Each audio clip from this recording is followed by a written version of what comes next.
Anybody who's been to the cinema in the last 10 years to see one of those small-time indie Marvel flicks is very likely to be aware of post-credit sequences, a tantalizing little tease that hints at future projects in the series plopped right at the very end of the credits. Well, as it turns out, post-credit scenes don't just make appearances at the end of low-budget art house films like Avengers: Infinity War. They also pop up at the end of some of our favourite games. Being the generous god I am, I've decided to compile what UNILAD Gaming considers to be the top 5 post-credit scenes in gaming. Before we begin, just a quick favour, if this video tickles your pickle, make sure to caress that subscribe button and then gong the bell so you can get irritating notifications when we upload.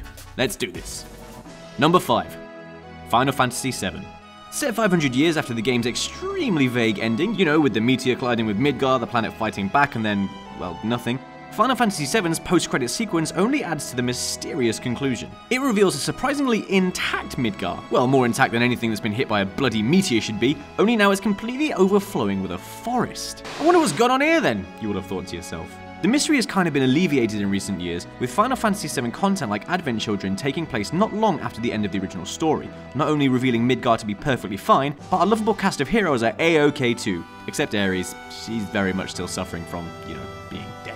Even then, despite revealing our heroes survived the events of the main game, it's pretty bittersweet knowing that humanity has less than 500 years left. Something confirmed by game director Yoshinori Kitase in an interview with EGN. He said, "I consider that epilogue to be the true happy ending of Final Fantasy VII. Well, it's a happy ending even though all the human beings are destroyed."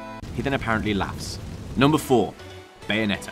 I honestly have no words for the ending of Bayonetta. Not only is the original ending absolutely bonkers, but not even 30 seconds into the credits, there's a ridiculous record scratch moment and the player is back in the action. After the insanity of the final boss battle, there's yet another cutscene with the old funeral, "I can't believe she's dead, oh wait no she isn't" switcheroo. The credits roll again with a playable battle happening underneath the game's scrolling names, and then, after that, there's a whole musical dance number to the game's theme, "Let's Dance Boys." The whole thing is properly crazy and the perfect ending to such an absurdly brilliant game. Number 3. Portal 2. Bloody Wheatley. What were you thinking, pal? The post-credits scene is both wholesome and bittersweet. After some genius thinking with portals, Shell and GLaDOS send your best mate come villain Wheatley into space, leaving him to float through the endless abyss for all of eternity. What at first feels like a victory soon becomes guilt, as after the credits we see a remorseful Wheatley apologising for all his actions. I'm just going to play some of his speech here. Prepare for guilt, you monster. You know, if I was ever to see her again, do you know what I'd say? I'm in space. I'd say, I'm sorry. Sincerely. I am sorry I was bossy and monstrous.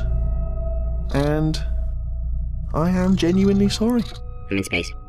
The end. Well, at least he has the insane Space Corps for company. Number 2. Telltale's The Walking Dead Season 1. Oh, the ending of this game is heartbreaking. I don't need to explain what happens before the credits, we all know well enough how it goes down and we don't need to live through that again. Okay, never again after that.